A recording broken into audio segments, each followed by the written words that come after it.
السلام عليكم ورحمة الله وبركاته. نحمده ونصلي على رسوله الكريم. أما بعد فأعوذ بالله من الشيطان الرجيم. بسم الله الرحمن الرحيم. قالت لهم رسلهم أفي الله شك فاطر السماوات والأرض صدق الله العظيم. وقال عليه السلام: ما من عبد قال لا إله إلا الله ثم مات على ذلك إلا دخل الجنة أو كما قال عليه الصلاة والسلام. انقلابات جہاں واعظ رب ہے سن لو، انقلابات جہاں واعظ رب ہے سن لو، ہر تغیر سے صدا آتی ہے ففہم. سامعین ذی وقار، رب دو جہاں نے ہر چیز کو اپنے حسن تخلیق کے ذریعے حسن سے نوازا ہے. اسی کو قرآن نے یوں واضح فرمایا: الذی احسن کل شیء خلقہ. اللہ وہ ذات ہے جس نے ہر چیز کو بحسن خوب وجود بخشا. کائنات کا حسن سب سے پہلی چیز ہے جو صاحب ذوق انسان کو اپنی طرف متوجہ کرتا ہے.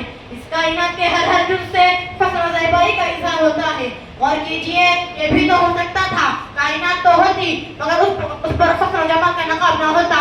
درخت تو ہوتے مگر شاخوں کی ترتیب پھولوں کی رنگا رنگی نہ ہوتی. زمین تو ہوتی مگر اس پر ندی اور نہروں کی خوبصورتی، باغ اور چمن کی دلکشی نہ ہوتی. پھول تو ہوتے مگر سبزے کی چادر نہ ہوتی. بلبل تو ہوتی مگر اس کی موسیقی نہ ہوتی. ستارے تو ہوتے مگر ان کی جگمگاہٹ نہ ہوتی. چاند تو ہوتا مگر چاندنی کی خوشنما چادر نہ ہوتی. سورج تو ہوتا مگر اس کی تیز کرنیں نہ ہوتی.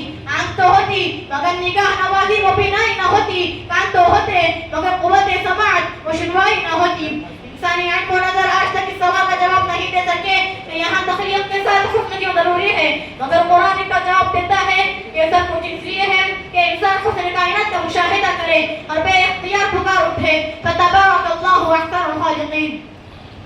دوستو، دنیا والے سوال کرتے ہیں کہ اللہ ہم کو نظر نہیں آیا ہے تو ہم اللہ کو آخر کیوں اور کیسے مانیں؟ میں کہتا ہوں کہ کتنی چیزیں ایسی ہیں جنہیں میں اور آپ اپنی ظاہری آنکھوں سے تو نہیں دیکھ سکتے، مگر جب کوئی بااعتماد سچا علم اس کے متعلق ہمیں خبر دیتا ہے تو ہم ماننے پر مجبور ہو جاتے ہیں.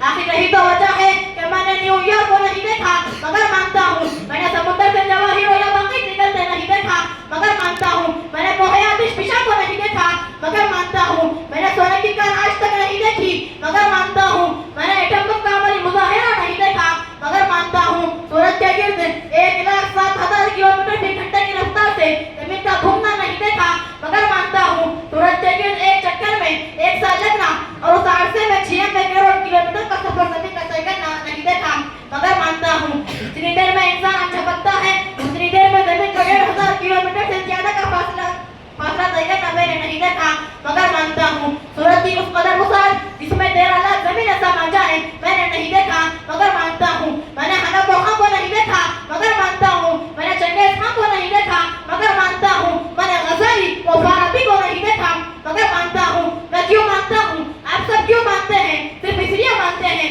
کہ ہم نے ان کے وجود کے متعلق بااعتماد لوگوں سے اتنا سنا کہ تسلیم کرنے پر مجبور ہو گئے. سامعین اکرام، ذرا غور فرمائیں، ہم اندھے کی چیزوں کے وجود کو عام لوگوں کے کہنے پر تسلیم کرتے ہیں تو جس خدا کے وجود کی گواہی لاکھوں سچے انسان دے، جس کے وجود کی گواہی کائنات کا ذرہ ذرہ دے، جس کے وجود کی گواہی ارض و سما دے، جس کے وجود کی گواہی ابر و باران دے، جس کے وجود کی گواہی شمس و قمر دے، جس کے وجود کی گواہی شجر و حجر دے، جس کے وجود کی گواہی ارواح انسان دے، جس کے وجود کی گواہی آدم صفی اللہ دے، جس کے وجود کی گواہی ابراہیم خلیل اللہ دے، جس کے وجود کی گواہی اسماعیل ذبیح اللہ دے، جس کے وجود کی گواہی عیسیٰ روح اللہ دے، جس کے وجود کی گواہی نبیوں کا سرخیر، سچوں کا سردار، دیانت داروں کا سپاہ سالار، جس کی صداقت پر اس کے دشمنوں کو بھی یقین، اس کا فرمودہ میرے ہی لیے کیا ساری انسانیت کے لیے قول فیصل ہے وہ محمد عربی دے تو میں کہ اس کے وجود کو تسلیم نہ کروں. دوستو، خدا ہمیں نظر نہیں آتا ہے پھر بھی ہم مانتے ہیں. اگر کسی وجود کی گواہی اس کے دیکھنے پر موقوف ہے تو میرا سوال ہے کہ کیا ہمیں اپنی روح نظر آتی ہے؟ کیا ہمیں روح کا نکلنا نظر آتا ہے؟ کیا ہمیں اپنی سوچ و فکر نظر آتی ہے؟ کیا ہمیں اپنی عقل نظر آتی ہے؟ تو کیا کوئی عقل مند اپنی عقل کا انکار کر دے گا؟ اپنی روح کا انکار کر دے گا؟ ہرگز نہیں کرے گا. اسی طرح خدا کا انکار کرنا خلاف عقل بات ہے. بس میں ان اشعار پر اپنی تفصیل ختم کرتا ہوں. گر ایک تو نہیں میرا تو کوئی شے نہیں میری، گر ایک تو نہیں میرا تو کوئی شے نہیں میری، جو تو میرا تو سب میرا، فلک میرا، زمین میری. ساری خدائی بھی مخالف. تو کیا ڈر ہے جو ہو ساری خدائی بھی مخالف. کافی ہے اگر ایک خدا میرے لیے ہے. توحید تو یہ ہے کہ خدا حشر میں کہہ دے.